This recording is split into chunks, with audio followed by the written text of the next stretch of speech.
সাবেক প্রধানমন্ত্রী শেখ হাসিনা ক্ষমতাচ্যুত হওয়ার পর এক মাসেরও বেশি সময় ধরে প্রতিবেশী ভারত ও বাংলাদেশের মধ্যে সম্পর্ক তিক্ত অবস্থায় রয়েছে। একদিকে যখন হাসিনার ভারতে থাকার বিষয়টি বাংলাদেশের ক্ষোভের কারণ হয়ে দাঁড়িয়েছে, অন্যদিকে বাংলাদেশের অন্তর্বর্তী সরকার প্রধান মোহাম্মদ ইউনূসের সাম্প্রতিক এক সাক্ষাৎকার ভারতকে অবাক করেছে।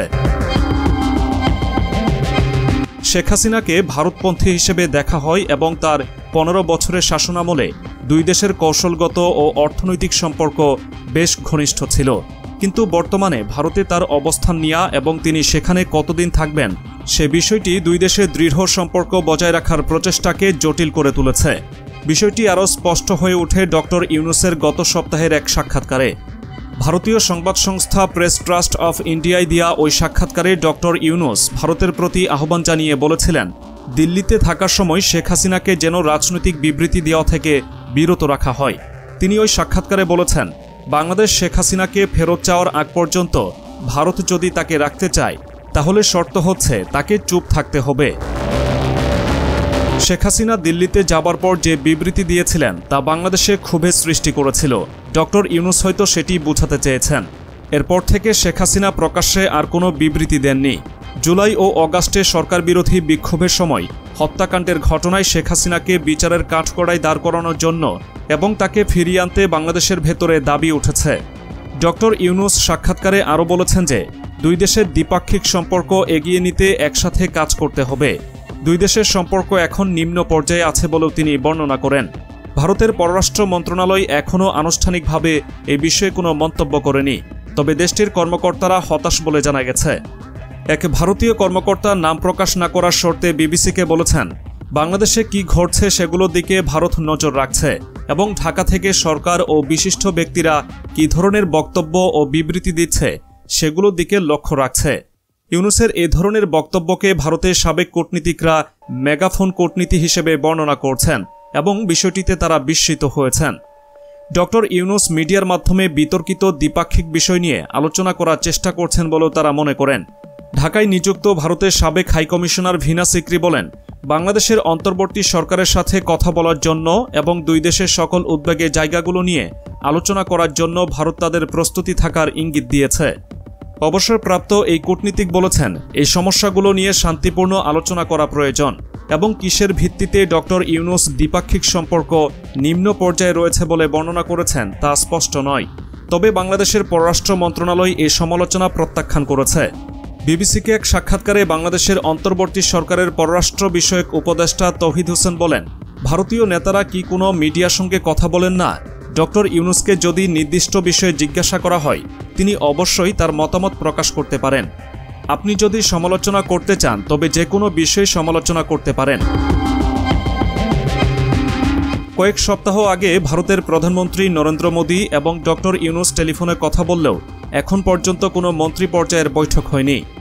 ভারতে একটি বড় ধরনের ঐক্যমত্য রয়েছে বলে মনে হচ্ছে যে শেখ হাসিনা যতদিন না অন্য কোনো দেশে প্রবেশের অনুমোদন পাচ্ছে ততদিন তিনি ভারতে থাকতে পারবেন। তবে বাংলাদেশের আন্তর্জাতিক অপরাধ ট্রাইব্যুনালের নবনিযুক্ত প্রধান প্রসিকিউটর মোহাম্মদ তাজুল ইসলাম বলেছেন, বিক্ষোভের সময় হত্যাকাণ্ডের সাথে জড়িত থাকার অভিযোগে তাকে বাংলাদেশে ফিরিয়ে আনার জন্য তারা পদক্ষেপ নিচ্ছেন। তিনি সাংবাদিকদের বলেন, যেহেতু তাকে বাংলাদেশে গণহত্যার প্রধান আসামি করা হয়েছে, আমরা তাকে আইনিভাবে বাংলাদেশে ফিরিয়ে এনে বিচারের মুখোমুখি করার চেষ্টা করব। ঢাকায় ভারতীয় সাবেক হাইকমিশনার রিভা গাঙ্গুলি দাস বলেন, বাংলাদেশ আনুষ্ঠানিকভাবে অনুরোধ জানালেও শেখ হাসিনাকে প্রত্যর্পণ করার সম্ভাবনা কম। তিনি এখানে ভারতের অতিথি হিসেবে অবস্থান করছেন। আমরা যদি আমাদের দীর্ঘদিনের বন্ধুর প্রতি মৌলিক সৌজন্যতা না করি তাহলে ভবিষ্যতে কেন কেউ আমাদের বন্ধু হিসেবে গুরুত্ব সহকারে নেবে?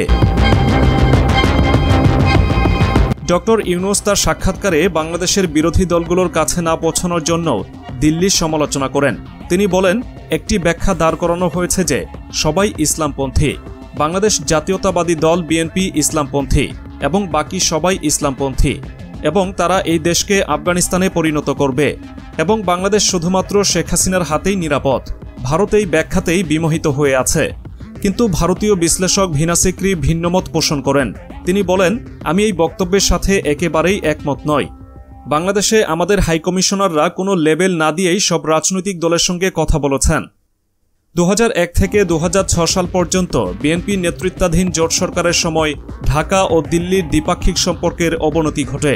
সে সময় ভারতের উত্তর পূর্ব থেকে বিদ্রোহীদের আশ্রয় দেওয়ার জন্য ঢাকাকে অভিযুক্ত করেছিল দিল্লি, যদিও বিএনপি সেই অভিযোগ অস্বীকার করে। তবে বাংলাদেশের অনেকেই উল্লেখ করেছেন যে ভারতের উচিত বিএনপির সাথে যোগাযোগ করা। সামনে যখনই নির্বাচন অনুষ্ঠিত হোক না কেন এই দলটি জয়ের ব্যাপারে আত্মবিশ্বাসী। বিএনপির মহাসচিব মির্জা ফখরুল ইসলাম আলমগীর বলেন, গত 5 অগাস্ট শেখ হাসিনার সরকার পতনের পর থেকে কোনো ভারতীয় কর্মকর্তা আমাদের সঙ্গে দেখা করেননি।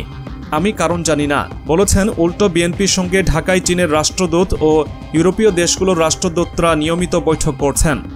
শেখ হাসিনার পতনের পরে সংখ্যালঘুদের উপর হামলার ঘটনার অভিযোগ করা হয়। ভারত ইতোমধ্যে হিন্দুদের উপর হামলার খবরে বেশ কয়েকবার উদ্বেগ প্রকাশ করেছে।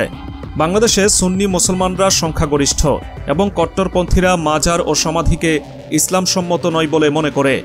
বাংলাদেশের ধর্ম বিষয়ক মন্ত্রণালয়ের উপদেষ্টা এএফএম খালিদ হোসেন বলেছেন, যারা ধর্মীয় স্থানকে টার্গেট করবে তাদের বিরুদ্ধে ব্যবস্থা নেওয়া হবে। তবে বিশেষজ্ঞরা বলছেন যে ইসলামিক কট্টরপন্থীরা যদি বাংলাদেশে একটি শক্ত অবস্থান পুনঃপ্রতিষ্ঠিত করতে পারে, সেটা যত ছোটই হোক না কেন তা দিল্লির জন্য বিপদের ঘণ্টা বাজিয়ে দেবে।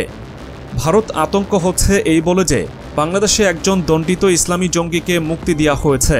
এর আগে 9 জন সন্দেহভাজন মৌলবাদী গত মাসে জেল ভেঙে পালিয়ে যায়। তাদের মধ্যে 4 জনকে পরে গ্রেফতার করা হয়। নিষিদ্ধ সংগঠন আনসারুল্লাহ বাংলা টিমের প্রধান জসিমউদ্দিন রহমানী গত মাসে জামিনে মুক্ত হয়ে কারাগার থেকে বেরিয়ে আসেন। শেখ হাসিনা সরকার এই গোষ্ঠীটিকে 2016 সালে একটি সন্ত্রাসী সংগঠন হিসাবে চিহ্নিত করেছিল। 2015 সালে এক ব্লগারকে হত্যার অভিযোগে তাকে 5 বছরের কারাদণ্ড দেওয়া হয়। অন্যান্য বিচারাধীন মামলার কারণে কারাগারের মেয়াদ শেষ হওয়ার পরেও তিনি কারাগারে ছিলেন। গত মাসে বেশ কয়েকজন জঙ্গিকে মুক্ত করা হয়েছে। তাদের মধ্যে কয়েকজনকে ভারত চেনে। প্রাক্তন কূটনীতিক রিভা গাঙ্গুলি দাস একে একটি গুরুতর বিষয় বলে অভিহিত করেছেন।